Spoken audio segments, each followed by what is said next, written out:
Hey everybody, welcome to Kimmel's Irish Pub. Time for another movie review. Tonight's movie, Sinister. Yeah, 2012. I don't normally go back this far, every now and again, but I'm normally a new movie kind of guy. This is one I have not seen.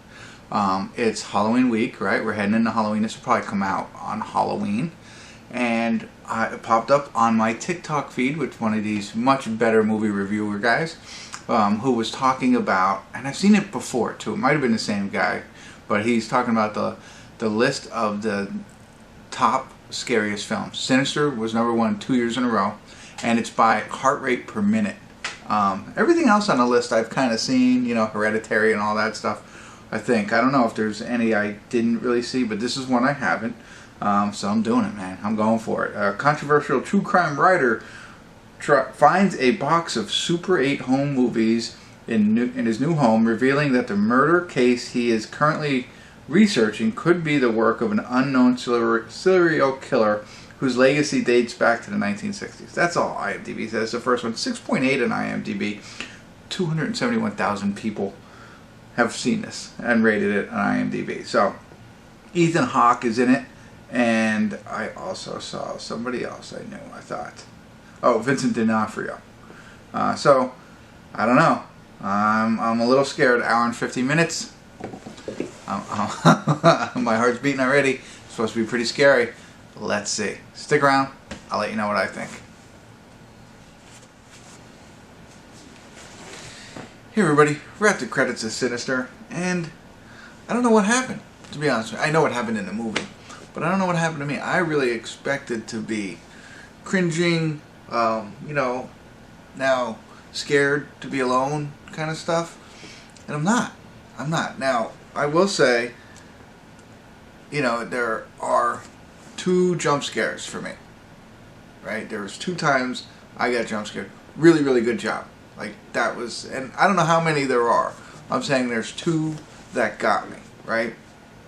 You know, there's a lot of creepy stuff, like Super 8, is that what it's called? The, you know, reel-to-reel stuff. Just watching stuff on that, and that kind of stuff is creepy. You know what I mean? Like, you know, there's that. There's also a song at one point towards the end, I'll say about 20-30 minutes left to go in the movie, that they're playing, and that was creepy, right? That was just, it was weird. It was part of the soundtrack. And so that's you know, they also, when they played the Super 8s, sometimes there was music or sounds.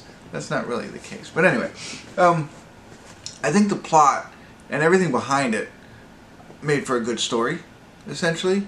So, like they said, Ethan Hawke, who's a true crime novelist or whatever, he writes books about these things that have happened, and what he ends up doing is moving into a house where a previous crime has happened, and he's trying to investigate that. While he's doing that, he finds this box of Super 8 films and starts seeing the work of somebody else, like somebody who recorded all of this. As he's doing that, you know, things start to go bump in the night, if you will. I just made that up. And it cracked me up, though, like, as he's, you know, he's experiencing different things. I'll put it to you that way. You know, as he's sensing something going on, he does it all in the dark, right? Like, hey, you wake up in the middle of the night and you hear something crash or bang or whatever.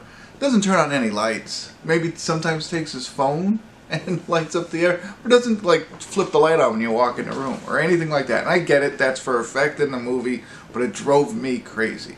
I was like, dude, just turn on the lights or wake up your wife, or, you know what I mean? Like, there was none of that. It was just, let me just go see in the dark what's going down. So I was like, huh. And so I think with that, recognizing that, I was like, okay, you know, I'm ready. I'm ready for stuff. So I don't know if that ruined it on me or what, if I wasn't in the right mindset, but definitely not the scariest movie I've ever seen.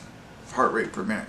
Maybe those 2, and maybe there's more and I just missed them. I don't know. There was one I kind of saw, but it didn't scare me. I was like, oh, okay. But the 2, you know, maybe those, if those 2 count, like that's the heart rate per minute thing, and that registers. You know what I mean? Like, that got the most. It's not I guess I thought, and I have no idea now, just sharing this stuff, I think, you know, like I thought it was length of the movie, the highest heart rate. But it's probably not. It's probably, at some point during the movie, the highest heart rate it gets you to. I could see that. I think. I don't know if that would be my highest heart rate of any movie, but at least that makes a little bit more sense in the way I was thinking about it. And like, I thought your heart rate would be high throughout the entire movie, and that just wasn't the case for me. So there you go. 2012. I'm sure everybody's already seen it. Like I said, good storyline. I like what they did from that aspect. I'm disappointed that I went into this thinking this is the scariest thing I was ever going to see, and it wasn't for me. So yes, I have mirrors. That's the scariest thing. Just kidding. But there you go. I don't know if I'm helpful at all, but that's my opinion of Sinister, and I'll have to look into it, but it's got to be heart rate per minute at a certain anytime throughout the movie. So, alright, thanks for tuning in. I don't know if I was helpful. Kimmel's Irish Pub.